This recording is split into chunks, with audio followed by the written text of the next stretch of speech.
Hello दोस्तों और स्वागत है। टीचिंग एग्जाम्स की तैयारी में ना एक टॉपिक है जो हमेशा परेशान करता है, असेसमेंट एंड इवैल्यूएशन। तो आज हम इसी कोड को क्रैक करने वाले हैं, बिल्कुल सिंपल और मजेदार तरीके से। चलिए सीधे शुरू करते हैं। देखिए, सारी कंफ्यूजन की जड़ हैं ये तीन छोटे छोटे शब्द फॉर, ऑफ और एज। एग्जामिनर्स बस इन्हीं में घुमाते रहते हैं। अगर इन तीनों का फर्क समझ लिया तो समझो ये पूरा टॉपिक आपकी मुट्ठी में है। तो क्या हम तैयार हैं इस कंफ्यूजन को हमेशा के लिए खत्म करने के लिए? ठीक है, तो इस कॉन्सेप्ट को हमेशा याद रखने की एक टॉपर ट्रिक है, एक ब्रिलियंट सी एनालॉजी। जरा इमेजिन कीजिए, एक किचन है और एक कुक सूप बना रहा है। यही कुक हमें असेसमेंट के दो सबसे इंपॉर्टेंट टाइप सिखाएगा। सबसे पहले आता है असेसमेंट फॉर लर्निंग, हिंदी में अधिगम के लिए आकलन।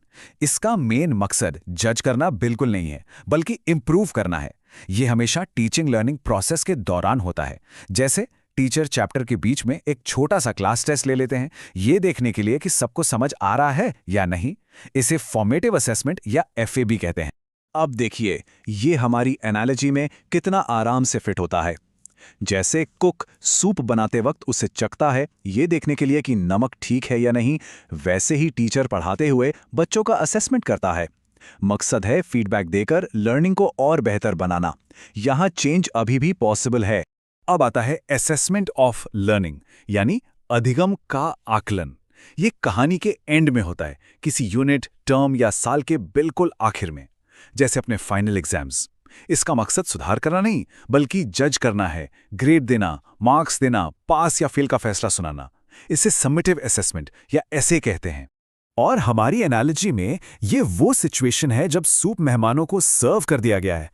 अब मेहमान सूप चखकर सिर्फ अपना जजमेंट देंगे, अच्छा है या बुरा। कुक अब उसमें नमक या मिर्च नहीं डाल सकता। खेल खत्म। ये एक फाइनल जजमेंट है। तो चलिए इन दोनों को साइड बाय साइड कंपेयर करते हैं। फॉर लर्निंग होता है दौरान, इंप्रूवमेंट के लिए, और ये फॉर्मेटिव है। जबकि ऑफ लर्निंग होता है अंत में, जजमेंट के लिए, और ये सम्मेटिव है। एकदम क्रिस्टल क्लियर है ना? और अब है तीसरा खिलाड़ी, असेसमेंट एज लर्निंग। ये वो सिचुएशन है जब स्टूडेंट्स खुद अपनी लर्निंग के ड्राइवर बन जाते हैं। जब कोई स्टूडेंट खुद अपना या अपने दोस्त का काम चेक करता है, जैसे ग्रुप प्रोजेक्ट्स में एक दूसरे को फीडबैक देना, तो वो सेल्फ रिफ्लेक्ट कर रहा होता है। वो खुद देख रहा होता है कि उसने क्या सीखा और कहाँ कमी रह गई। इसे सेल्फ या पीयर असेसमेंट भी कहते हैं। तो ये थे असेसमेंट के टाइप्स, लेकिन ये सब एक बड़े सिस्टम का हिस्सा हैं, जिसे हम सीसीई या कंटिन्यूअस एंड कॉम्प्रिहेंसिव इवैल्यूएशन कहते हैं। चलिए अब इस सिस्टम को भी समझ लेते हैं। सीसीई को लाने का सबसे बड़ा रीजन था बच्चों पर से फाइनल एग्जाम का बोझ और स्ट्रेस कम करना। इसका फोकस सिर्फ मार्क्स पर नहीं, बल्कि बच्चे के होलिस्टिक यानी सर्वांगीण विकास पर होता है, जिसमें उसकी हर क्वालिटी शामिल हो। अब ये कॉम्प्रिहेंसिव या व्यापक शब्द बहुत इंपॉर्टेंट है। इसका मतलब है कि हम सिर्फ किताबी ज्ञान नहीं देख रहे हैं। इसमें दो चीजें आती हैं। पहला स्कॉलास्टिक, यानी अपने सब्जेक्ट्स जैसे मैथ, साइंस, और दूसरा को-स्कॉलास्टिक, जिसमें life skills, sports, arts, values सब कुछ आ जाता है। अब एक और मजेदार एनालॉजी सोचिए, अगर क्लास में किसी बच्चे को कोई कॉन्सेप्ट समझ नहीं आ रहा तो टीचर क्या करेगा? यहां पर टीचर एक डॉक्टर की भूमिका निभाता है। जैसे एक डॉक्टर इलाज करने से पहले बीमारी का पता लगाता है, वैसे ही टीचर भी दो स्टेप्स फॉलो करता है। पहला, डायग्नोस्टिक टेस्ट यानी निदान। इसमें टीचर ये पता लगाता है कि बच्चे को क्या समझ नहीं आ रहा और क्यों नहीं आ रहा। और एक बार प्रॉब्लम पता चल जाए तो दूसरा स्टेप है रेमीडियल टीचिंग यानी उपचार, जिसमें उस कॉन्सेप्ट को दोबारा अलग तरीके से पढ़ाकर उस कमी को दूर किया जाता है। और ये है एक और गोल्डन रूल, इसे हमेशा याद रखना। निदान हमेशा उपचार से पहले आता है। बिना बीमारी का पता लगाए दवा नहीं दे सकते। सही कहा ना? बस वही लॉजिक यहां भी है। पहले प्रॉब्लम ढूंढो, फिर उसे ठीक करो। बहुत बढ़िया, हमने सारे इंपॉर्टेंट कॉन्सेप्ट्स कवर कर लिए हैं। अब टाइम है एक छोटे से क्विज का, यह देखने के लिए कि हमें कितना याद रहा। तैयार हैं? चलिए शुरू करते हैं। पहला सवाल, याद कीजिए हमारी कुक वाली एनालॉजी। खाना बनाते समय चखना, इसका मतलब क्या हुआ? सोचिए।